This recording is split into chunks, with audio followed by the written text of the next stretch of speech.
தமிழக வாழ் உரிமை கட்சி தலைவர் வேல்முருகன். அவருக்கு வழக்கமாக ஒரு சீட்டு கொடுப்பாங்க. இந்த தடவையும் ஒரு சீட்டு கேட்டிருக்காங்க. ஆனால் அவர் திமுக ஆட்சி அமைச்சோன்னு அது தன்னால தான் நடந்ததுங்கிற மாதிரி அவர் நினச்சிக்கிட்டு எனக்கு ஒரு 3 சீட்டு கொடுங்க, நான் கேட்குற தொகுதி கொடுங்க கேட்குறாரு. இவர் கேட்குறதுக்கு அவருக்கு எல்லா விதமான ரைட்ஸும் இருக்குது. கொடுக்கறதும் கொடுக்காததும் அது திமுக கையில் இருக்கிறது, திரு ஸ்டாலின் அவர்கள் கையில் இருக்குது. அடிப்படையாகவே வேல்முருகன் ஒரு தடாலடியான அரசியல்வாதிங்கிறது சராசரியாக அரசியல் இருக்கிற எல்லாருக்குமே தெரியுங்கும் போது முதலமைச்சருக்கு அது தெரியாது இருக்குமா சொல்லுங்க? அவருக்கு தவறுவான் ஐஎஸ், சிபிசிஐடி, எஸ்பிசிஐடி எத்தனை ஃபோர்ஸ் வச்சுருக்காங்க, மிஷினரி வச்சுருக்காங்க. ஒருவருடைய பின்புலத்தை தெரிந்து கொள்வதற்கும் அவருடைய அரசியலில் வளர்ச்சியை தெரிந்து கொள்வதற்கும் அவருடைய தடாலடியான விஷயங்களை தெரிந்து கொள்வதற்கும் அதுக்காக இந்த டோல்கேட்டை அடித்து உடைச்சதெல்லாம் அது சிபிசிஐடி வச்சு தான் தெரிஞ்சுக்கணும்னு அவசியம் இல்லை. அது நியூஸ் பேப்பர்லேயும் வந்துடுது, எல்லா டிவிலையும் வந்துடும். அது வேற விஷயம். ஆனால் அவருக்கு சீட்டு கொடுக்குறாங்க கொடுக்கலைங்கிறது வேற விஷயம். அதை தாண்டி முதலமைச்சருடைய சமூக நீதிக்கு ஏதோ பங்கம் வந்துட்ட மாதிரியும், சமூக நீதிக்கு எதிராக பேசினவங்களெல்லாம் கூப்பிட்டு வச்சு அந்த நடிகருடைய அப்பா பேரில் தெருவுக்கு பேர் வச்ச மாதிரியும் இதெல்லாம் பேச வேண்டிய அவசியமே வேல்முருகனுக்கு இன்னைக்கு கிடையாது. இப்போ திமுகவில் சீட்டு இல்லை, கதவு சாத்தியாச்சு அப்படின்னா அடுத்த கதவு எங்கே திறந்திருக்குன்னு போக வேண்டிய பதட்டத்திலையும் சூழ்நிலையிலையும் இருக்க வேண்டியவர் என்னை பற்றி பேச வேண்டிய அவசியம் இல்லை, என் தந்தையை பற்றி பேச வேண்டிய அவசியம் இல்லை. என் தந்தை 86,000 பாட்டில் ரத்தம் சேமித்து கொடுத்தவர். வேல்முருகன் எத்தனை பாட்டில் ரத்தம் மற்றவங்க உடம்புலேருந்து வெளில எடுத்திருக்காரு, இல்லை எத்தனை பாட்டில் ரத்தம் மற்றவங்க உடம்புக்கு செலுத்திருக்காருங்கிறத வேல்முருகன் தான் சொல்லணும் இல்லையா? இன்னைக்கு அது மாதிரி எத்தனையோ ஒரு விஷயங்கள். எங்கள் அப்பா கிட்டத்தட்ட 100 அனாதை படங்களை அடக்கம் செய்தவர். கமலஹாசன் இன்னைக்கு தன்னுடைய நற்பணி மன்றமாக ரசிகர் மன்றத்தை மாற்றுவதற்கு எங்கள் அப்பா ஒரு முக்கியமான காரணமாக இருந்திருக்கிறார். எங்கள் அப்பா பற்றி தெரியலன்னா கூகுளில் பார்த்து தெரிஞ்சுக்கங்க. ஒருவேளை உங்களுக்கு கூகுள் பார்க்க தெரியலைன்னா பார்க்க தெரிஞ்சவங்களை கேட்டு தெரிஞ்சுக்கங்க இல்லையா? அதை விட்டுட்டு முதலமைச்சருக்கு உங்களுக்கு பதில் சொல்றதுக்கு உங்ககிட்ட விஷயம் இல்லைன்னா அதுக்கும் நான் தான் விஷயம் கொடுக்கணுமா உங்களுக்கு? சொல்லுங்க. நாங்கள் என்ன சமூக நீதிக்கு எதிராக என்ன பண்ணிட்டோம்னா, நாங்கள் என்ன சொல்கிறோம், இன்னைக்கு ஒரு 70 வருஷம் முன்னாடி இருந்திருக்கலாம். 70 வருஷத்துக்கு முன்னாடி உங்கள் தாத்தாவுடைய தாத்தாவுடைய தாத்தாவுடைய தாத்தா ஏதாவது ஒரு தப்பு பண்ணியிருந்தா அதுக்கு உங்களை தண்டிச்சா நீங்கள் சும்மா இருப்பீங்களா? இதுதாங்க நியாயம் அப்படின்னு கேட்க மாட்டீங்களா? அதைத்தான் நாங்கள் கேட்குறோம். நாங்கள் எதுக்குமே இதுவும் ஜாதி கலவரத்தில் போய் ஈடுபட்டிருக்கோமா? இல்லை அறிவாள் எடுத்துக்கிட்டு சுற்றுறோமா? ஆணவ கொலை பண்ணியிருக்கோமா? நீங்கள் ஏன் எங்களை வம்புக்கு இழுக்கிறீங்க? நாங்கள் என்ன பண்ணிட்டோம் உங்களை?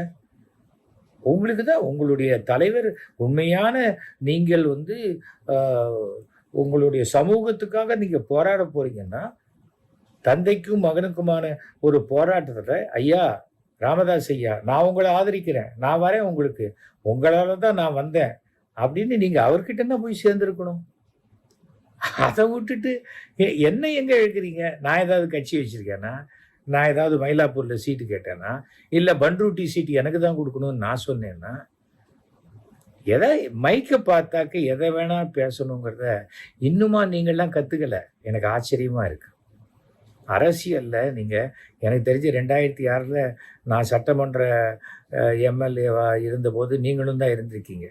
அப்போ எவ்வளோ பாராட்டி பேசியிருக்கீங்க. நீங்கள் கையில் சூட்கேஸோடு வருவீங்க, சூட்கேஸோடு போவீங்க, அதெல்லாம் நான் பார்த்துருக்கேன். அந்த சூட்கேஸ்குள்ளே என்ன இருக்குதுன்னு நான் என்றைக்காவது கேட்டிருக்கேன்னா? வரும்போது காலி சூட்கேஸாக இருந்ததா, போகும்போது அது ஹெவியாக இருந்ததா, அதெல்லாம் நான் கேட்டிருக்கேன்னா?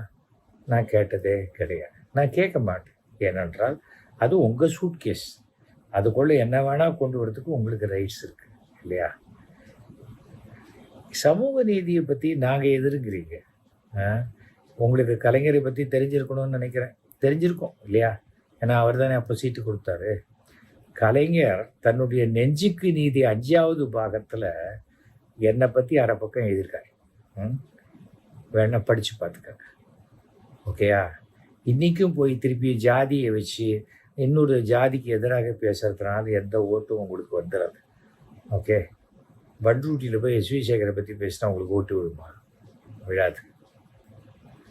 ஃபர்ஸ்ட் ஆஃப் ஆல் முதலமைச்சர் உங்கள் தோளில் கையை போட்டு, என்ன வேல்முருகன் எப்படி இருக்கீங்க, நல்லா இருக்கீங்களா அப்படின்னா அது ஒரு பெருமையாகத்தான் நீங்கள் நினைக்கிறனே தவிர, பதிலுக்கு என்ன எப்படி இருக்கீங்க அப்படின்னு பதிலுக்கு நீங்களும் அவர் தோளில் கை போடணும்னு நினச்சிங்கன்னா, அதுக்கு நீங்கள் ஒரு 75 வருஷம் ஒரு கட்சியை ஆரம்பித்து திரு ஸ்டாலின் அவர்களோட ஒரு 2 வயசு பெரியவராக இருந்து என்னைக்காவது ஒரு முறை மொத்தமாக உங்கள் தலைமையில் ஆட்சி அமையும் போது தான் நீங்கள் அப்படி பேச முடியும்.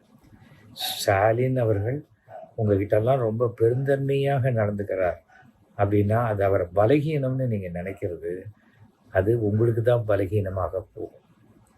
இதெல்லாம் அரசியலுடைய அடிப்படை பாடங்கள். தேர்தல் நேரத்தில் அப்படியே தேர்தல் தேதியில் அறிவித்த நேரத்தில் கழுத்தில் கத்தியை வைக்கிற மாதிரி எனக்கு இது தான் வேணும், எனக்கு இது தான் வேணும், கொடுத்தா பண்ணுவேன், இல்லைன்னா போங்க. நீங்கள் போகிறதும் போகாதும் உங்கள் இஷ்டம். ஆனால் அந்த மிரட்டல் இருக்கவே கூடாது எங்கேயுமே. வேண்டுகோள் வைக்க வேண்டிய இடத்தில் மிரட்டல் என்றைக்குமே பலனளிக்காது. ஞாபகம் வச்சுக்காங்க. இன்னைக்கு அரசியலில் ஒரு கூட்டணியை எப்படி அனுசரித்து போகிறதுங்கிறது என்னுடைய அருமை நண்பர், நான் யாரை சொல்கிறேன்னு உங்களுக்கு தெரியுமா? திருமா அவர்களை கேட்டு தெரிஞ்சுக்கங்க. திருமாவை பார்த்து தெரிஞ்சுக்கங்க. இதே திருமாவை நான் 2002 தேர்தலுக்கு நான் வரமாட்டேன்னு சொன்னபோது, அப்படியே நீங்கள் சொல்கிறீங்க ஏரி மேலே கோச்சிக்கிட்டு இது பண்ணாத போகிற மாதிரிலாம் இருக்கக்கூடாது, நீங்கள் என்னையும் நீங்கள் சேர்க்கணும், நானும் வந்து நிற்பேன்னு வந்து நிற்கணும் நீங்கள் அரசியலுக்குள்ள அப்படின்னு சொன்னவன்னா, இன்றைக்கும் திரும்ப எனக்கு நல்ல நண்பர். ஒரு கூட்டத்தில் நான் எங்கேயாவது நான் அவரை கவனிக்கலைன்னா கூட அவர் என்னை பார்த்து வணக்கம் சொல்லக்கூடிய நண்பராக இன்றைக்கும் இருக்கார். கருத்து வேறுபாடு 1000 இருக்கலாம், அதுக்காக ஏன் வெறுக்கணும்? உடனே பேசணும். எங்கள் அப்பா தெரு பேர் வச்சது உங்களுக்கு என்ன பிரச்சனை? உங்கள் அப்பா பேர் வைக்கலைங்கிற கோபமா, இல்லை உங்கள் அப்பா பேர் வைக்கிற அளவுக்கு நடந்துக்கலைங்கிற வருத்தமா? இதெல்லாம் எதுக்கு நீங்கள் பேசுகிறீங்க? உங்களுக்கு சீட்டு வேணுமா வேண்டாமா, உண்டா இல்லையா, வச்சுருக்காங்களா வெளில அனுப்பிச்சிட்டாங்களா, அடுத்த கட்ட நடவடிக்கை என்ன, அதுதானே பார்க்கணும். ஏன்னா உங்களுக்கு மாத்திரம் இனிமேல் தனியாக தேதி அறிவிக்க போகிறதில்ல. உங்களுக்கு மாத்திரம் எல்லாருக்கும் 8ஆம் தேதியோட க்ளோஸ் பண்ணுவாங்க. 9ஆம் தேதி அன்னைக்கு இருந்து பிரச்சாரத்தை ஆரம்பித்தாதான் 23ஆம் தேதி. ஏன் நீங்கள் தான் அவ்வளோ பலசாலியாக இருக்கீங்கன்னா நின்றுட்டு போங்க தனியாக. தமிழக வாழ்வுரிமை கட்சி தனித்து நிற்குது. 3 தொகுதி என்ன, 30 தொகுதி நில்லுங்க. யார் உங்களை கேட்க போகிறாங்க? சவால் விடுங்க திமுகவுக்கு.